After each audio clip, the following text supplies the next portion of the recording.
This is Ramya from TEMLA 𝐂𝐭𝐮𝐲 back with another video in which I'm explaining about the type of sentences used in Oet writing. First one, simple sentence.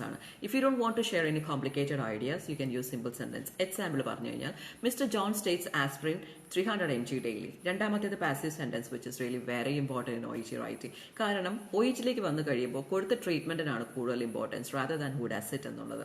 അതുകൊണ്ട് നമുക്ക് passive sentence വളരെ important ആണ്. Example പറഞ്ഞു കഴിഞ്ഞാൽ she has been given adequate information regarding her condition including the treatment options like surgery.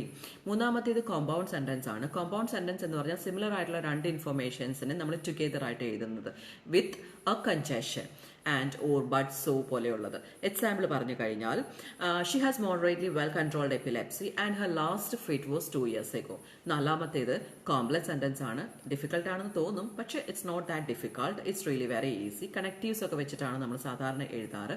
Example പറഞ്ഞാൽ although he is on regular medications for hypotension he was found to be hypotensive in post operative period.